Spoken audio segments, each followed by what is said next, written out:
राधे राधे जी। राम राम सभी को। कैसे हैं आप सभी? आई होप अच्छे होंगे। मैं भी बहुत अच्छी हूँ। स्वागत करती हूँ आप लोगों का अपने चैनल पर। आज हम बात करने वाले हैं बजरंग बाण के बारे में। बजरंग बाण को आपको पता ही होगा कि तुलसीदास जी ने लिखा है। ये एक ऐसा स्रोत है जिसको आप पाठ हमें किसी विषम परिस्थिति में बहुत ज़्यादा दिक्कत परेशानी में करना चाहिए। तुलसीदास जी ने सबसे पहले हनुमान चालीसा लिखी थी। हनुमान चालीसा के बाद उन्होंने हनुमान जी की सहायता से रामायण को लिखा। उसके बाद लिखा था बजरंग बाण को। अब बजरंग बाण का प्रयोग स्वयं तुलसीदास जी ने अपने ऊपर सबसे पहले प्रयोग किया था। उसके बाद ये सिद्ध हुआ कि ये स्तुति करने से आपकी सभी समस्याएं, जो बहुत बड़ी परेशानियां हैं, जिनका कहीं आपको निराकरण नहीं मिल रहा हो, जो कहीं सॉल्व नहीं हो रही हो, वो इस पाठ के करने से सॉल्व हो जाती हैं। ये हम लोगों ने खुद भी आजमाया हुआ है। ये 99% आप मान लीजिए, फिलहाल 100 कहूँगी तो कुछ लोगों को यकीन नहीं होगा।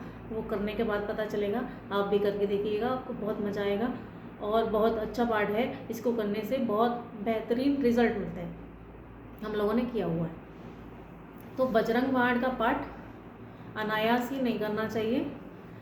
जब आपको बहुत परेशानी हो पहली बार, तो तभी आप करें। हनुमान जी को रोज़ रोज़ राम जी की कसम ना दिलाएं, क्योंकि इस पाठ में हनुमान जी को राम जी की जो है कसम दिलाई जाती है कि आप मेरा ये काम कर दें। अब रोज़ रोज़ आप छोटी छोटी बात के लिए हनुमान जी को राम जी की कसम दिलाएंगे तो भैया ये तो अच्छी बात नहीं है, पहली बात तो। दूसरी बात, किसी को थोड़ी सी परेशानी के लिए क्यों परेशान करना, है ना? तो इसलिए आप विषम परिस्थितियों से जब घिर जाएं, आपको कहीं रास्ता नज़र ना आए, तब आप ये पाठ करें। अब इस पाठ को करने के कुछ नियम हैं, मैं आपको बता देती हूँ। सबसे पहले तो आप नहा धोकर सुबह थोड़ा जल्दी नहा लें।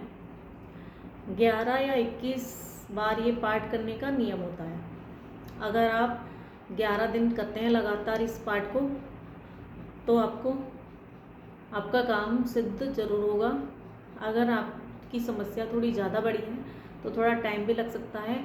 आप 21 बार भी कर सकते हैं, ठीक है ना? तो सुबह आप उठ के जल्दी नहा धो लें। भगवान जी का प्रिय कलर है ऑरेंज या रेड, तो पूजा में आपको रेड या ऑरेंज कलर के ही कपड़े पहनने हैं। ज़्यादातर आप ऑरेंज तो हर किसी पे नहीं, पर रेड तो होता ही होता है, कुछ ना कुछ रेड जरूर होता है।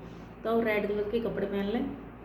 सुबह पूजा करना चाहें तो आप सुबह भी कर सकते हैं, अन्यथा शाम को करने से इसका, मैंने जो की थी शाम को की थी, मुझे जिन्होंने बताई थी, बहुत कारगर है। इस टाइम पर आपको करने से बहुत अच्छे रिजल्ट प्राप्त होते हैं।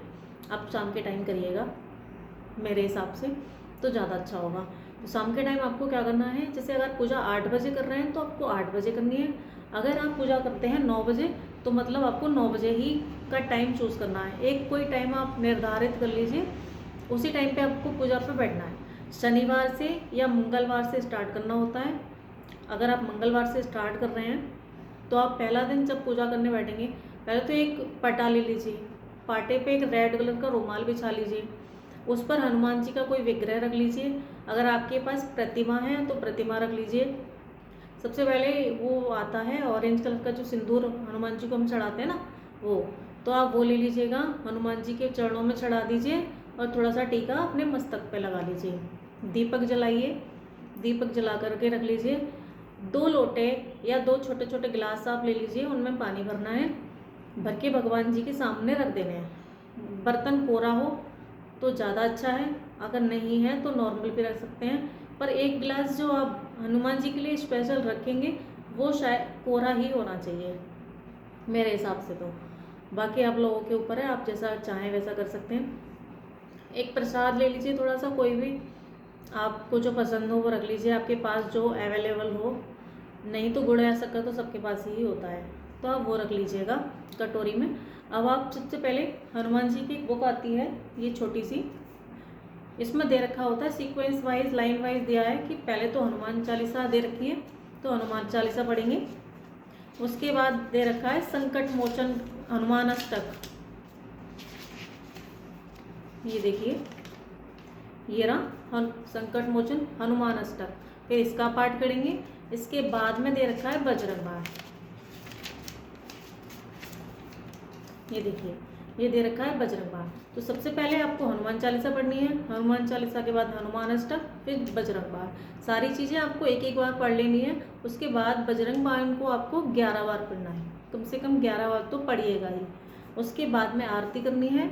आरती करने के बाद में जो प्रसाद आपने रखा है वो आप घर में बांट दें सभी को, लेकिन जो जल आपने रखा है वो आप वहाँ से सुबह उठाएं, क्योंकि जब हम कोई कार्य कर रहे होते हैं तो हमारे जब हम पढ़ते हैं हनुमान चालीसा या कोई भी मंत्र वगैरह, अगर वहाँ पे हमने जल रखा हुआ है तो वो उसमें एनर्जी जाती है।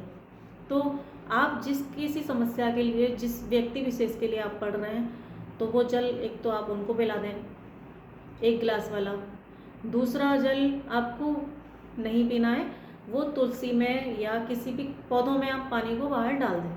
लगातार ये कार्य 11 दिन तक करने से आपकी जो परेशानी है, बड़ी से बड़ी समस्या है, वो ज़रूर सॉल्व होगी। और अगर थोड़ा टाइम लगे तो भैया विश्वास के ऊपर सारी चीज़ें होती है, आप एक बार करके देखिए, मेरे कहने से आपको ज़रूर ज़रूर लाभ मिलेगा। राम राम जी, राधे राधे जी। मिलते हैं अगली वीडियो में। अगर आपको मेरी ये वीडियो पसंद आई हो तो प्लीज़ मेरे चैनल को सब्सक्राइब करें और मेरी वीडियो को लाइक और शेयर करना ना भूलें। धन्यवाद।